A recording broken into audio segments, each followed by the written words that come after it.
So, Bapak Ibu dan Saudaraku yang saya kasih dalam Tuhan kita Yesus Kristus, izinkan saya hari ini untuk memberitakan firman Tuhan buat kita semua. Bapak Ibu dan Saudaraku,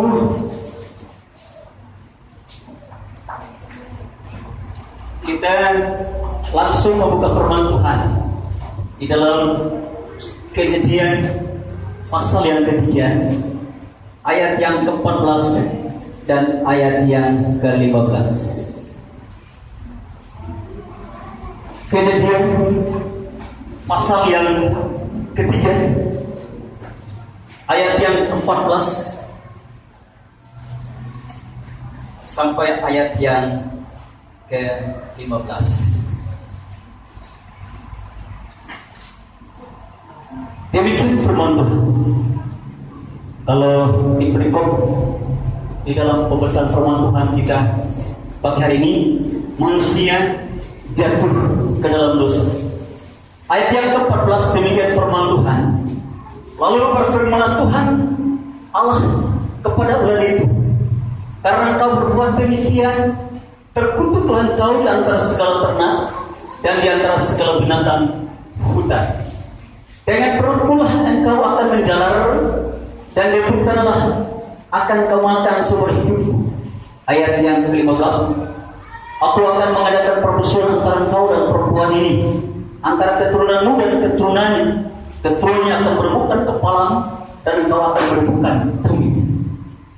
Sekali lagi saya ulangi ayat yang ke-15.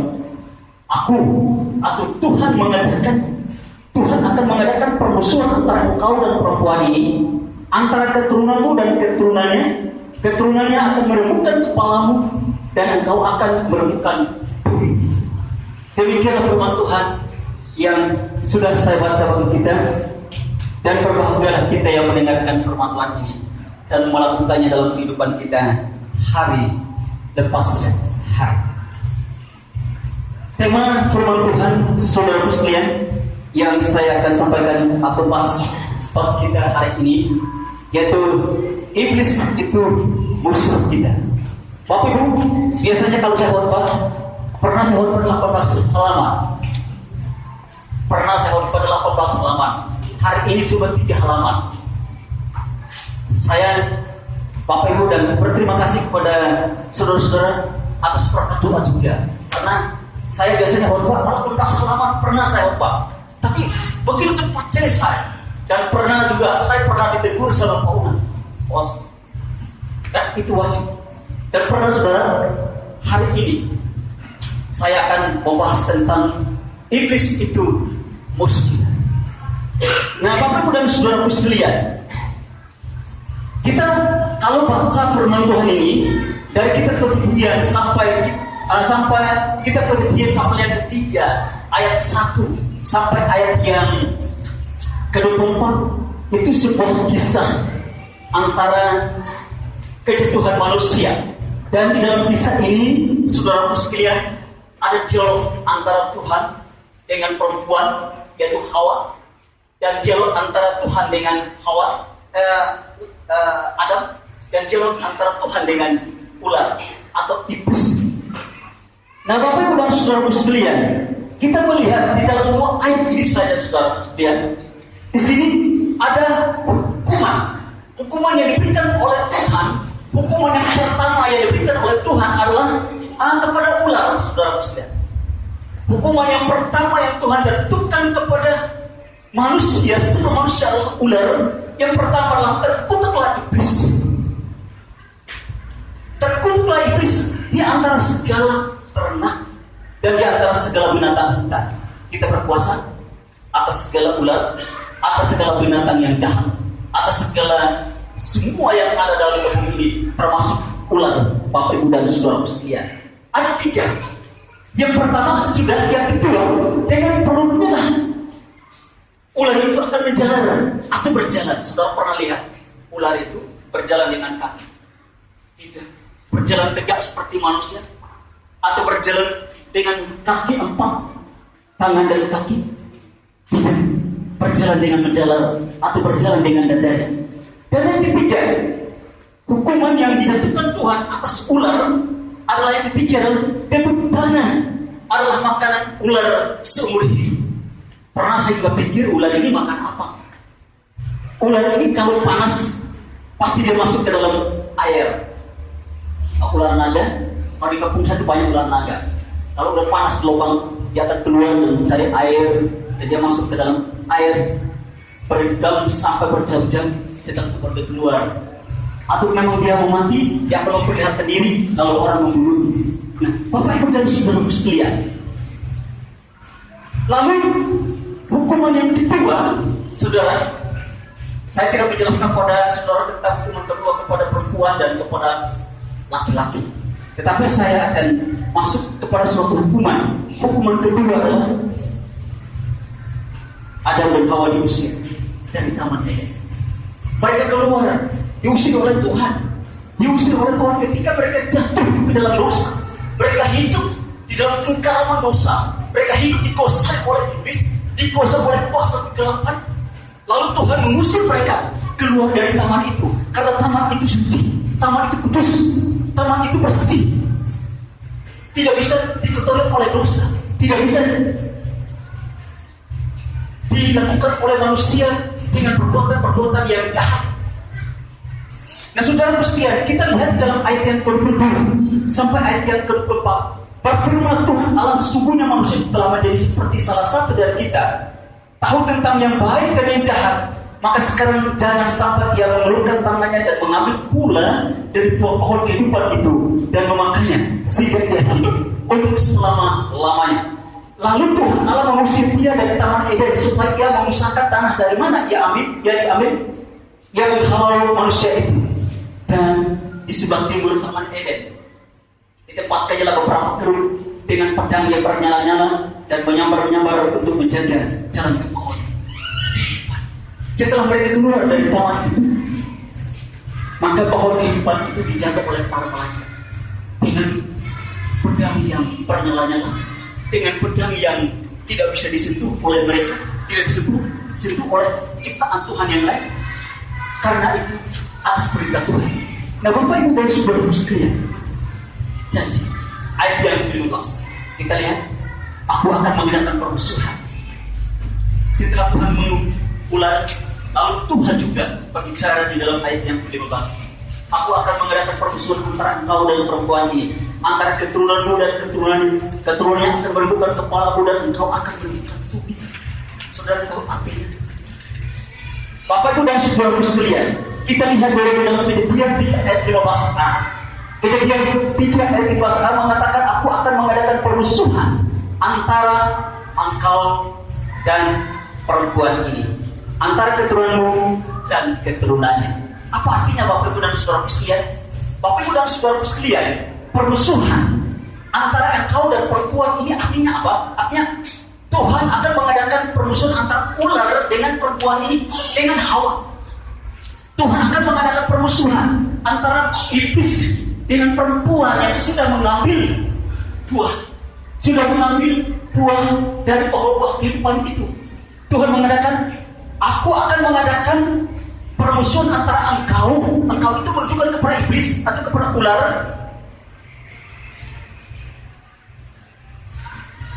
antara engkau dan perempuan ini. Tuhan mengadakan permusuhan antara ular dengan perempuan. Saudara pernah bergaul dengan ular? Saudara pernah ada orang yang bergaul dengan ular sekalipun Tuhan mengatakan itu musuh kita, itu iblis. Di dalam ayat yang pertama dari pasal 3, ada pun ular yang paling cerdik. Ular itu menggambarkan iblis yang paling cerdik, pintar yang luar biasa, bisa memutar balikkan kebenaran menjadi ketidakbenaran. Iblis itu bisa mencopot ayat yang benar-benar sudah bisa membenarkan orang lain. Dia bisa cepat untuk memutar balikan supaya manusia bisa jatuh karena cerdiknya iblis. Nah, Bapak Ibu dan Saudara sekalian, Tuhan mengadakan permusuhan antara iblis dan perempuan. Artinya ular perlawanan dengan perempuan. Tiap hari, tiap saat ular itu akan menggoda perempuan, ular itu akan menggoda perempuan, ular itu iblis itu akan menggoda perempuan, menggoda perempuan supaya dia jatuh melanggar peraturan Tuhan yang Tuhan sudah tetapkan, sudah gariskan tidak boleh melanggar, tidak boleh melakukan ini. Hari ini saudara sekalian, sampai hari ini perpecahan dalam rumah tangga karena perbuatan iblis yang membuat orang bisa cerai, membuat orang istrinya tinggal di sana, suami tinggal sini, pokoknya macam-macam. Hari ini saudara sekalian, karena dari dulu iblis Tuhan sudah mengadakan permusuhan antara engkau dengan perempuan ini, antara iblis dan wanita. Saudara baca firman Tuhan, carilah dalam firman Tuhan. Yang jatuh, yang berbuat dosa pertama-tama siapa? Bukan laki-laki, perempuan. Yang bisa menggoda laki-laki, yang bisa menggoda perempuan, yang bisa menggoda satu sama lain karena perempuan. Iblis menaruh keterikatnya, kebenaran, kebodohannya ke dalam dirinya untuk melakukan hal-hal yang jahat, untuk melakukan perbuatan-perbuatan yang jahat di dalam diri. Saudara, lalu antara keturunan lu dan keturunan ular dan keturunan perempuan, aku akan mengadakan permusuhan antara engkau dan perempuan, antara iblis dan engkau, antara keturunan lu dan keturunan, antara orang-orang yang kenapa dan orang-orang yang kenapa, antara keturunan lu dan keturunan, artinya keturunan ular dan keturunan perempuan. Saudara, keturunan ular, pertanyaannya saudara, siapakah ular itu dan siapakah perempuan yang saling berlawanan? Sudah saya jelaskan. Dan saudara baca dalam Wahyu pasal yang ke-12 ayat ke-9. Ular itu iblis, ular itu setan, ular itu naga. Kata firman Tuhan dalam Wahyu pasal yang ke-12 ayat yang ke-9, bahwa ular itu iblis, setan, dan naga. Dan saudara sekalian, perempuan itulah Hawa sendiri. Dan permusuhan antara perempuan dan dengan ular itu, dari keturunannya sampai keturunan perempuan tidak boleh damai, ada damai, tapi ada permusuhan. Nah saudara sekalian, ini terjadi karena atau bermula dari Hawa melihat. Dia melihat buah dari pohon kehidupan. Melihat, ingat kata melihat di dalam ayat yang ke-6, saudara sekalian, dari pasal 3. Ketika Hawa melihat buah pohon kehidupan itu baik, menurut dia baik untuk dimakan dan sedang kelihatan. Dosa yang dilakukan oleh Hawa ketika ia melihat rupanya buah yang Tuhan larang itu baik dan baik untuk dimakan, sedang kelihatan. Dosa penglihatan. Pernah saya ngomong di sini tentang kekudusan, penglihatan, pendengaran, perkataan, hati. Tapi orang tidak mau mempergunakan hati itu dan pikiran itu. Hawa melihat, menarik, sedang kelihatannya. Setelah dia melihat, saudara pernah melihat, umat ini melihat, tidak ada satu orang pun yang jalan begini terus, jalan begini sampai rumah, terus balik besok mau kemana pun begini. Tidak seperti itu. Kita ujung di sana kita melihat, walaupun kita belum sampai. Itulah hebatnya Tuhan.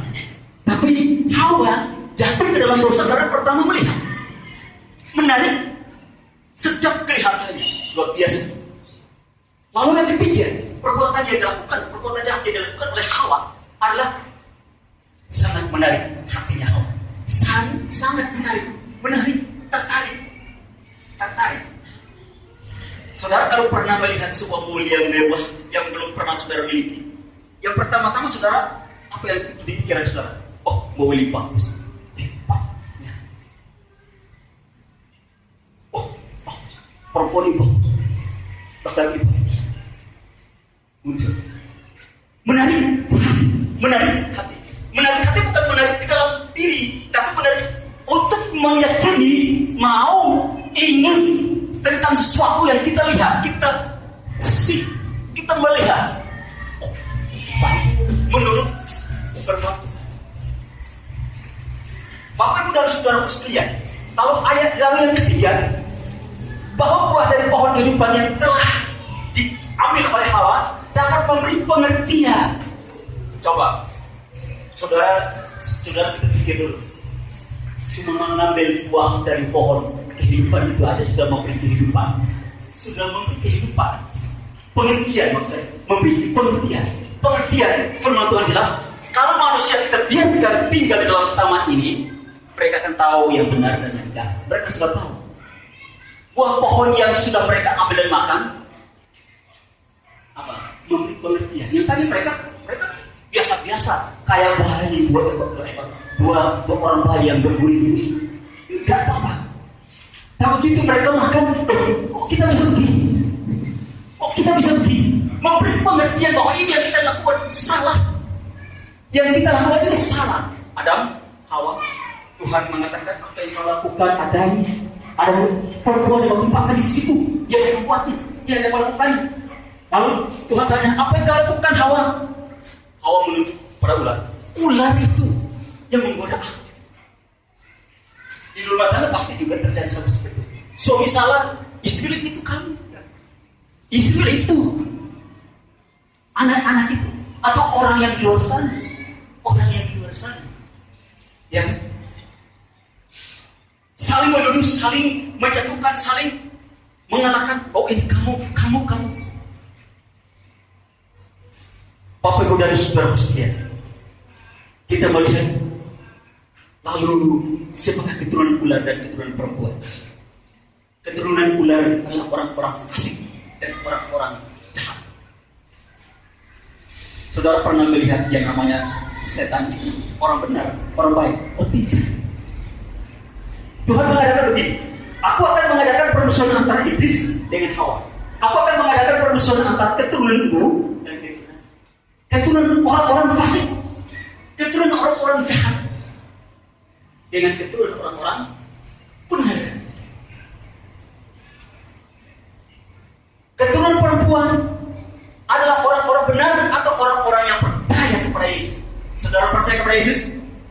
Kita adalah orang-orang yang berketurunan dari perempuan, bukan berketurunan dari ular.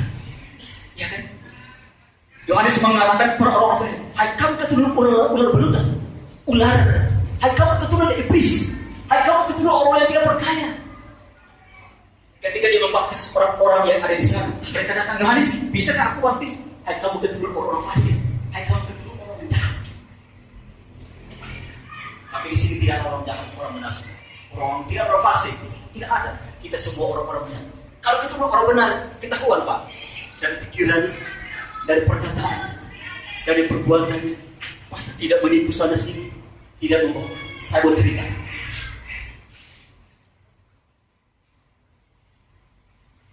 Saya tahun berapa tahun 2000 berapa 2002 atau 2003 setelah kami menikah, ada saudara jemaat yang baru mungkin tidak kenal yang namanya Mama Teksin, Tante Teksin. Tante Teksin itu biasanya datang dia panggil saya Efta, bukan Yefta tapi Efta. Itu kalau menurut saya tidak salah, karena Efta itu bahasa Yunani. Efta itu tujuh itu kemuliaan, kesucian. Efta mana? Saya tidak mengatakan salah, tapi itu benar. Biar dia bisa mengatakan seperti itu. Lalu setelah kita menikah, biasanya dia datang. Kalau dia datang, dia menunggu. Kenapa saya tidak datang dan berterima kasih kepada Tante Teksin? Dia tunggu. Kita kenapa? Itu kenapa? Dia langsung tanya, Pak Una, itu kenapa kok nggak berterima kasih ke saya? Lalu Pak Una tanya, kenapa Tante? Itu kan saya udah titipan saya. Apa dia sudah terima itu belum? Tapi Pak Una bilang, kalau yang namanya kita itu kalau dikasih apa-apa pasti dia berterima kasih. Berkali-kali pasti dia berterima kasih. Lagi tanya. Nanti saya ke rumah deh, tanya dia udah terima titipan dari tante itu belum? Besok pagi Pak numpang ke mobil itu. Masuk. Kamu terima sesuatu dari orang? Enggak. Memang kenapa? Saya kemarin ditegur sama tetek itu. Kamu udah terima titipan belum? Oh saya enggak, saya belum terima. Saya siap untuk tidak, saya tidak akan kasih tahu orang. Iblis akan pakai orang untuk menginginkan sesuatu, untuk menginginkan harta milik orang. Saudara baca dalam Keluaran pasal 20, 10 hukum Allah itu. Jangan mengingini harta milik orang, jangan mengingini suami istri orang, budak orang, anak perempuan orang, lembu sakti orang. Bapak Ibu dan Saudara itu kita ini keturunan orang-orang percaya, keturunan orang-orang benar. Walaupun Tuhan mengatakan kita sudah bermusuhan, iblis itu musuh kita, bukan iblis itu kawan kita, iblis itu musuh. Engkau dengan keturunannya akan bermusuhan sampai sudah tangkap yang namanya musuh itu, lalu dimasukkan ke dalam penjara.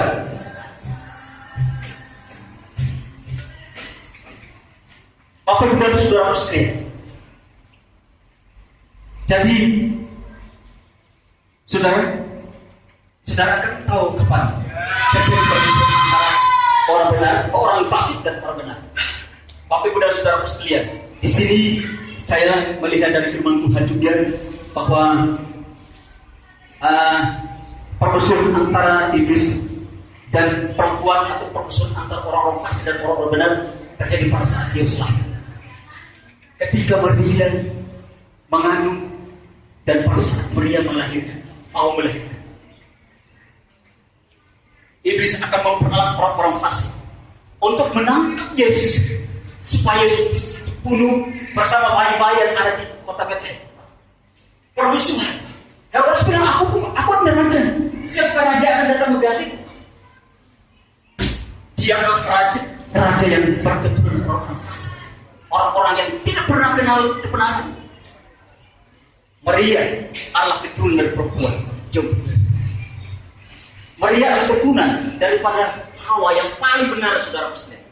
Kesuciannya, kekudusannya, sifatnya, Tuhan meminjam rahimnya dan menaruh Roh Kudusnya ke dalam dirinya dan melahirkan seorang laki-laki yang namanya Yesus yang akan kita rayakan pada saat bulan Desember.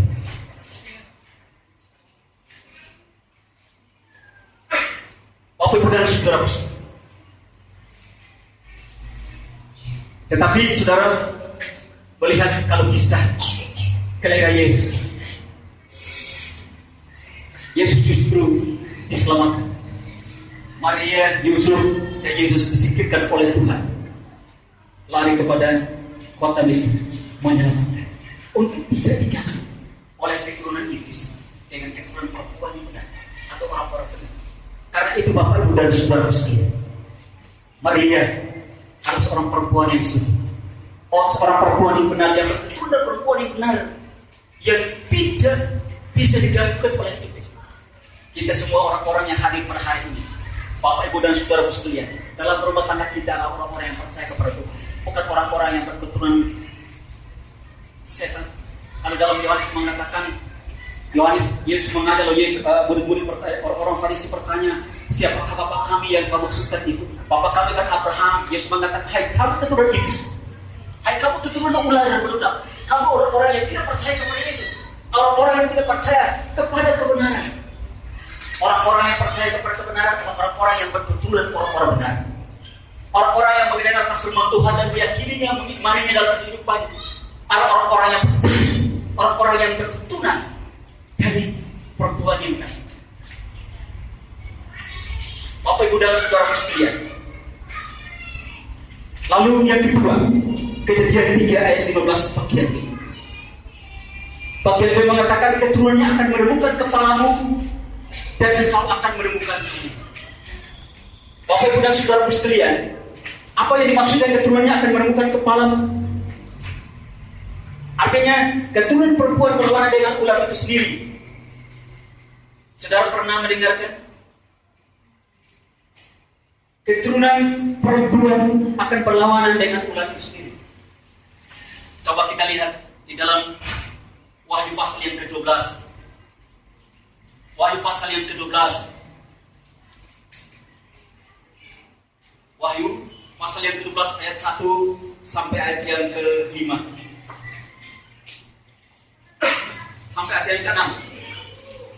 Poin pasal yang ke-12 ayat yang pertama sampai ayat yang ke-6, demikian firman Tuhan.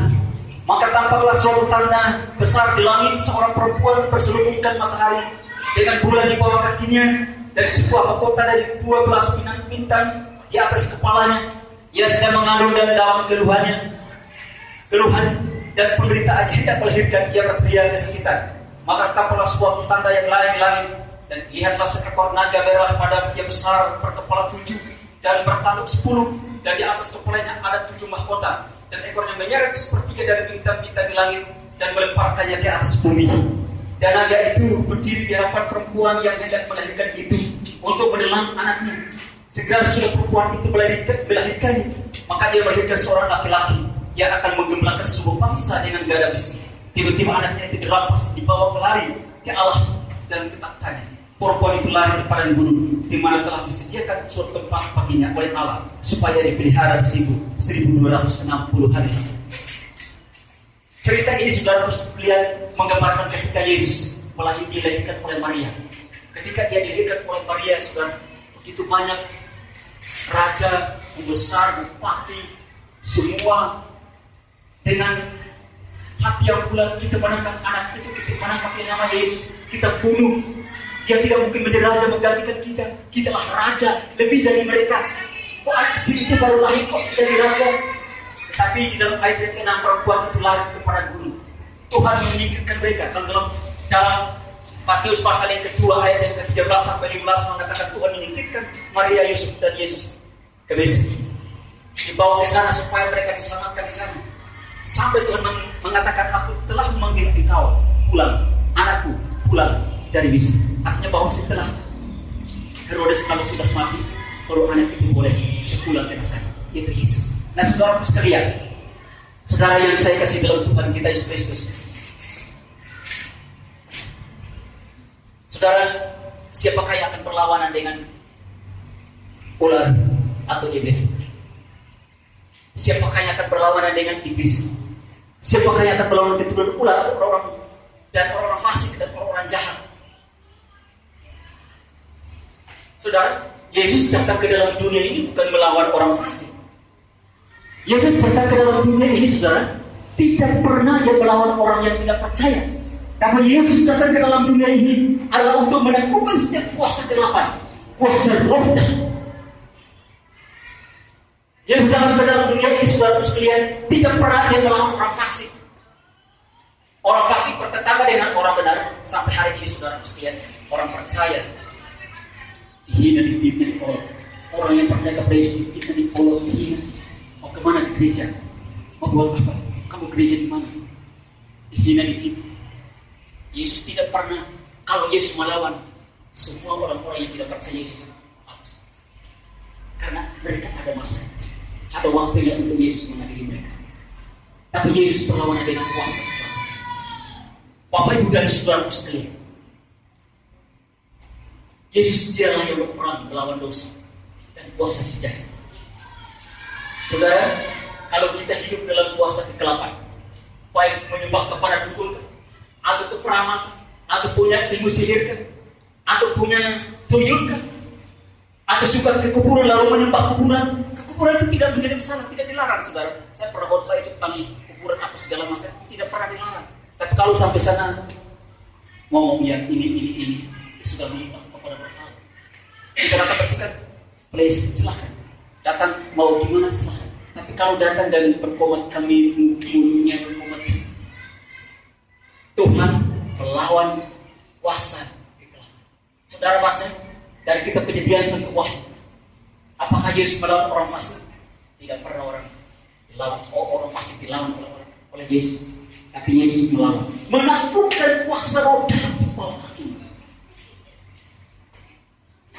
Saudara kalau baca dalam Markus 3 ayat 11, ketika roh jahat mendengar Yesus suaranya, lalu mereka tunduk. Karena mereka tidak punya kuasa lebih dari itu, lebih dari Yesus. Yesus lebih berkuasa dari segala-galanya. Dia berkuasa di langit, di bumi.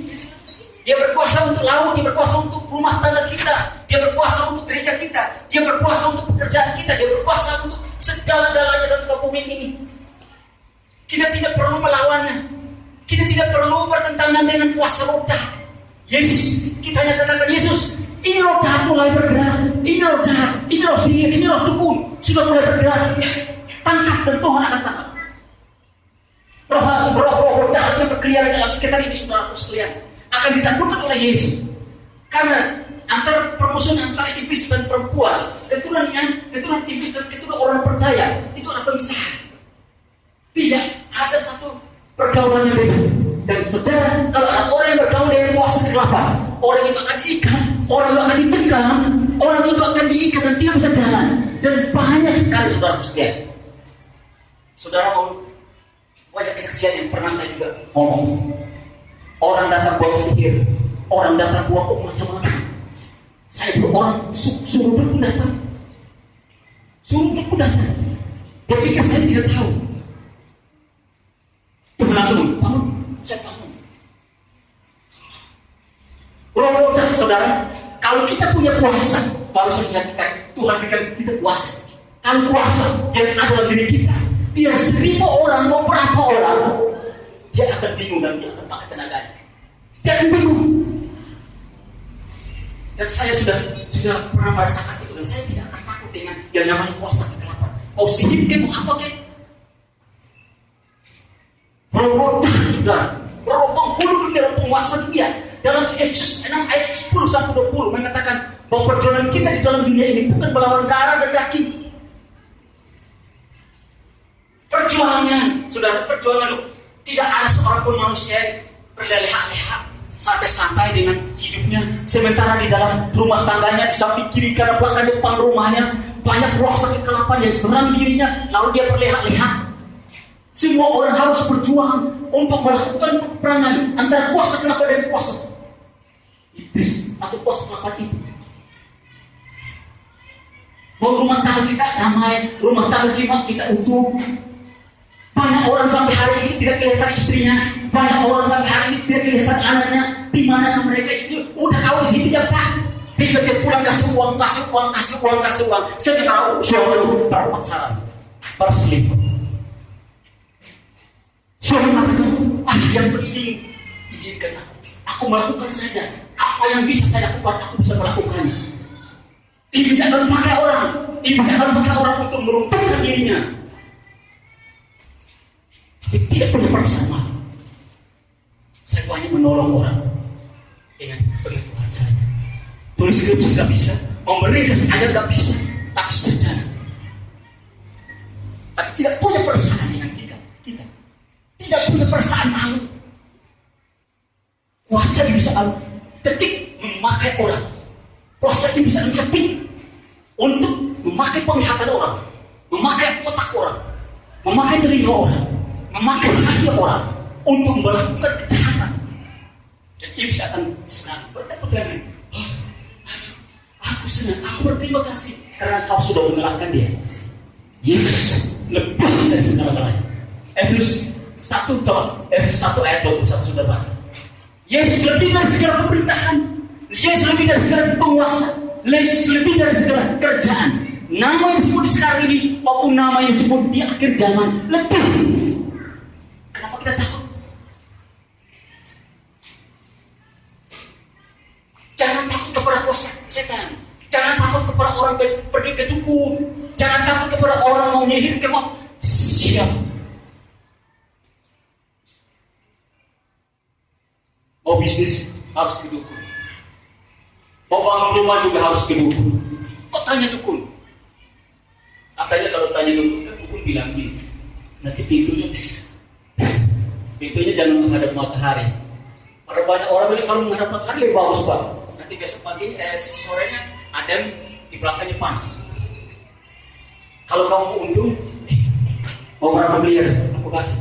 Tapi dia tidak tahu bahwa uang yang dipegang adalah kapas. Uang yang dipegang itu tahu seorang laki-laki Pak. Orang yang takut Tuhan luar biasa. Tapi tiba-tiba dia menyimpang. Dia kedua. Dan saudara sekalian, oh mobilnya banyak, uangnya banyak, miliaran, rumah tangganya banyak, uang, mobilnya, oh bagasinya luas. Dan dilarang, tidak boleh di gereja. Tidak boleh di gereja. Satu saat dia mencatat, kalau saya hidup dari orang Kristen, tapi kalau hidup ini tidak kenal Yesus, bagaimana? Saya sih. Satu saat saya akan kembali ke Yesus. Begitu dia kembali ke Yesus di gereja, dia pulang, uangnya miliaran dalam rumahnya berubah menjadi daun. Ternyata itu juga bisa memberi uang. Tapi uang yang saudara pakai, uang yang dipakainya adalah daun. Mau percaya pada Tuhan Yesus? Mau percaya tidak? Mau percaya kepada Tuhan Yesus, percaya kepada Iblis? Percaya kepada Yesus, sungguh-sungguh. Sungguh-sungguh. Biar orang hina kita, mau fitnah kita, mau olok kita, Tuhan saya lebih dari segala-galanya.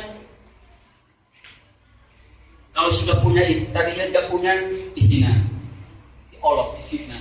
Sudah punya, diiri. Ini maksud iri, dendam, dengki. Nah, orang seperti permusuhan, dia bukan musuh dengan iblis, tapi teman. Tuhan mengatakan, aku akan mengadakan permusuhan antara keturunanmu iblis dan keturunanmu perempuan itu Hawa. Orang-orang yang benar yang percaya kepada Yesus. Nubuat Allah yang diucapkan oleh Tuhan setelah manusia jatuh dalam dosa tertulis di dalam Kejadian 3 ayat 15. Allah menubuatkan, dan saudara sekalian, Yesus melahirkan seorang laki-laki yang nama Yesus. Maria melahirkan seorang laki-laki yang nama Yesus, datang untuk menyelamatkan kita dari cengkraman iblis. Kuasa. Itu bukti dari ayat ini. Nubuatan Tuhan kepada manusia bahwa aku akan meremukkan kepalamu dan tumit. Siapakah yang meremukkan? Yesus. Tumitnya di bawah kaki Tuhan. Kuasa kekelapan itu akan di bawah kuasa Tuhan. Tidak ada yang lebih besar dari kuasa Tuhan. Bapak, Ibu, dan saudara sekalian, karena itu kita berjuang bukan melawan darah dan daging, tapi melawan pemerintah. Bukan kita harus lawan RT dan RW. Bukan kita harus lawan presiden, gubernur. Oh, salah, Pak. Jangan menafsirkan ayat ini. Oh, saya lawan pemerintah. Pokoknya ngomong saya lawan. Salah. Salah itu. Bukan melawan pemerintah lalu kita lawan pemerintah. RT ngomong kita dengar. Jangan kita ngotot. Kita salah. Lawan pemerintah, kuasa-kuasa yang dari pemerintah, kuasa yang kegelapan yang tidak seperti yang diinginkan oleh Tuhan. Kalau saudara punya pemerintah, seorang presiden atau seorang penguasa yang menghimbau kepada seluruh rakyatnya, ayo nanti kita ke Gunung Kawi, kita menyembah, itu sholat, kita harus tentang melawan kuasa-kuasa pemerintah, melawan penguasa-penguasa. Saudara tahu penguasa? Orang-orang yang disebut orang penguasa, mungkin raja atau bangsa.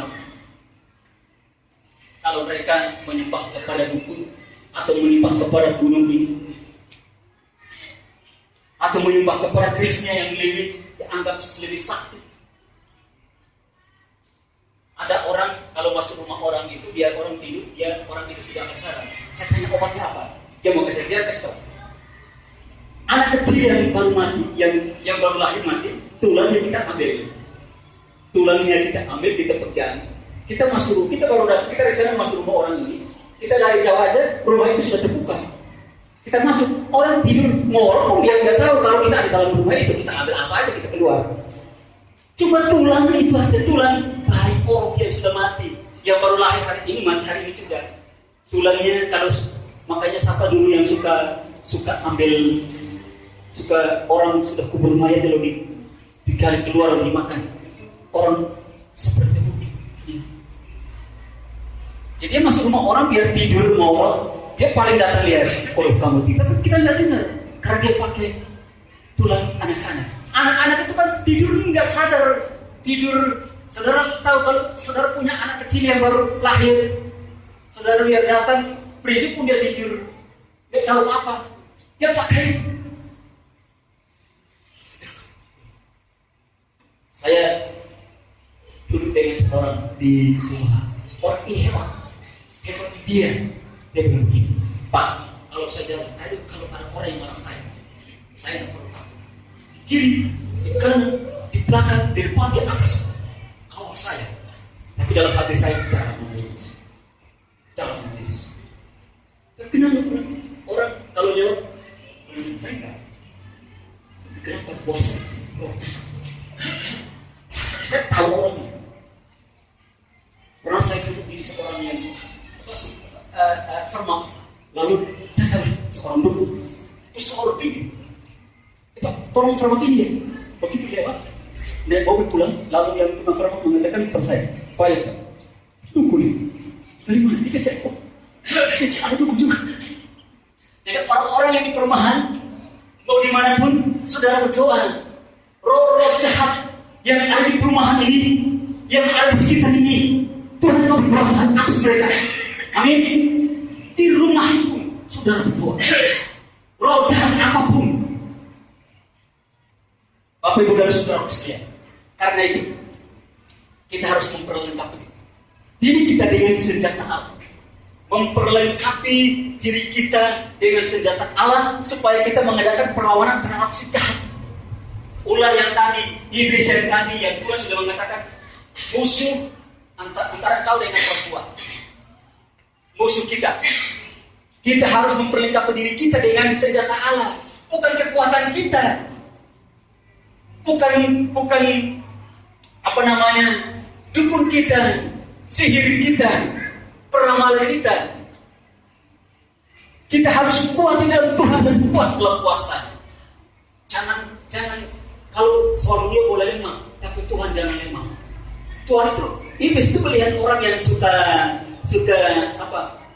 berpikir tentang iblis, kejahatan, berperilaku seperti iblis, berkata seperti iblis, berpikir seperti iblis suka itu. Jadi akan memperalat. Ini perkataan Pak Onde. Ini Pak Onde. Harus terang orang yang ada di rumah ini. Harus terang orang itu. Karena lihat kita berpikir jahat. Ini kasih.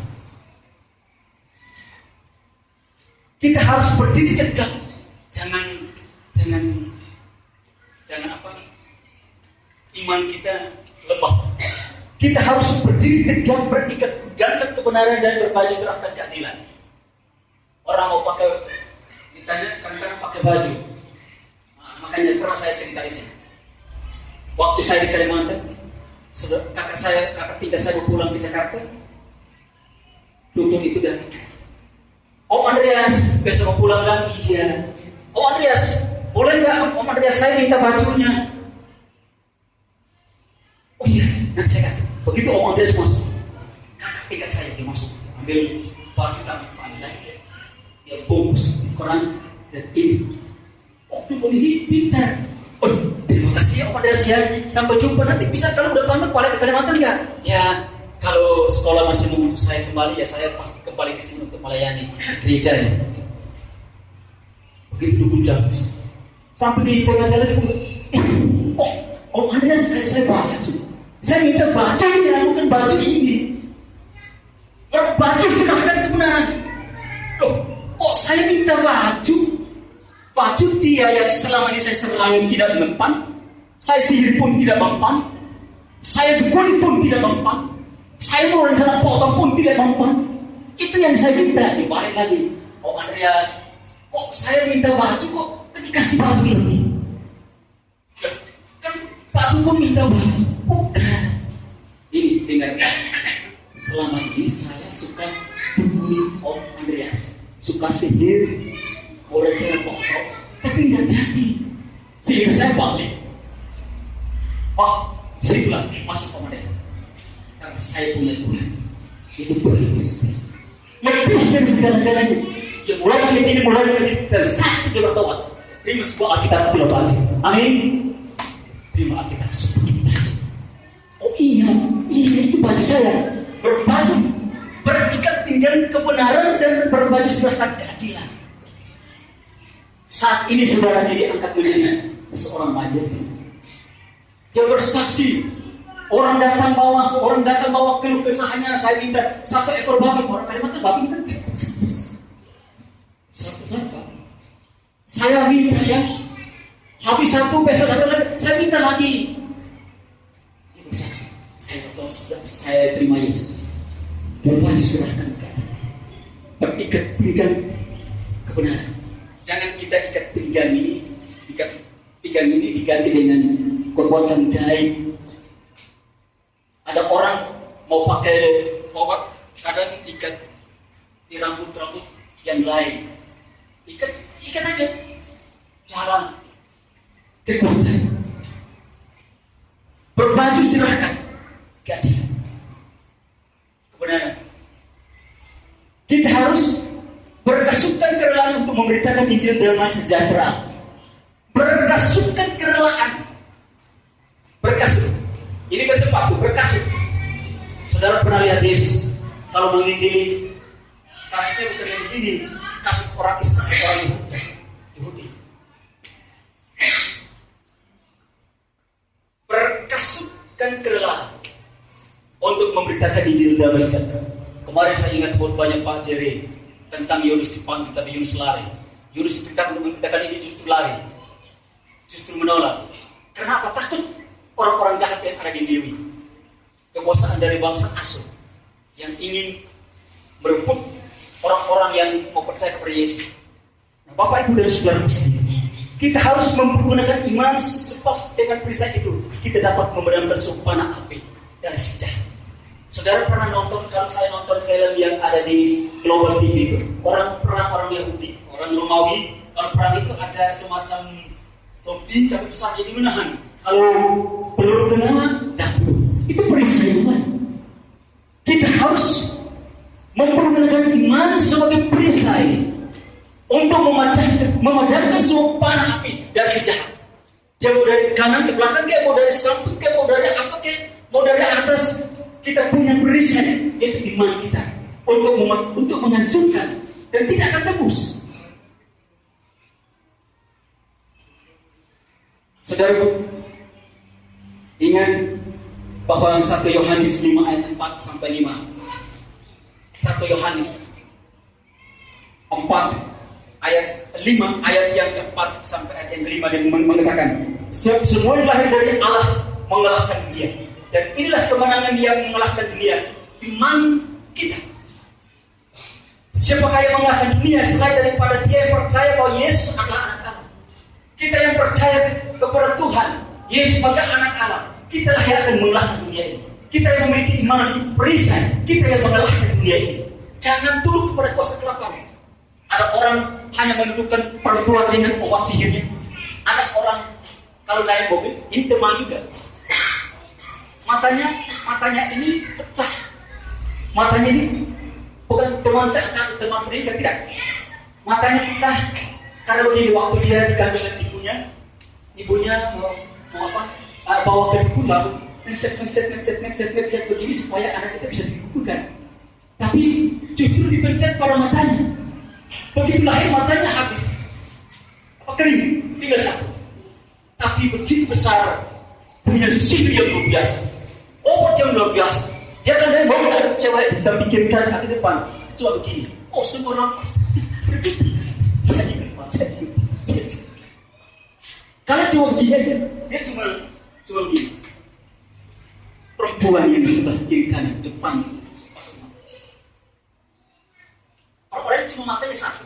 Matanya yang sebelah sudah kering. Kalau orang pakai ini, pakai Tuhan. Tuhan yang menciptakan langit dan bumi. Yang dipakai juga bahan ciptaan Tuhan. Karena akar-akar dunia. Penciptaan Tuhan. Kalau saya pakai kayak anak-anak yang tadi sudah orang meninggal, ambil tulangnya untuk mengambil harta milik orang di dalam rumahnya, itu kan realisasi ciptaan Tuhan. Bukan dia menciptakan dari yang tidak ada menjadi ada. Karena itu saudara sekalian, milikilah, kita harus memiliki pedang roh, yaitu firman Allah. Milikilah pedang roh. Karena pedang kita membawa sebuah kuasa. Yesus datang membawa pemisahan. Memisahkan orang benar dan orang fasik. Dia datang membawa pedang untuk menyusul. Itu benar buat kita. Karena itu Bapak Ibu dan Saudara sekalian, kita firman Tuhan yang sudah saya bacakan, saya sampaikan pada hari ini sudah selesai pas, selesai 3 halaman dan sudah selesai. Saudara sekalian, pulanglah ke rumah kita masing-masing. Berikilah pedang roh, berbaju silahkan keadilan, berikat pinggang kebenaran, punya kuasa mengalahkan setiap kuasa kelapan, supaya Tuhan kita ini adil. Jangan sujud menyembah kepada kuasa kelapan apapun, karena Tuhan kita Tuhan yang hebat, Tuhan yang luar biasa. Haleluya, amin.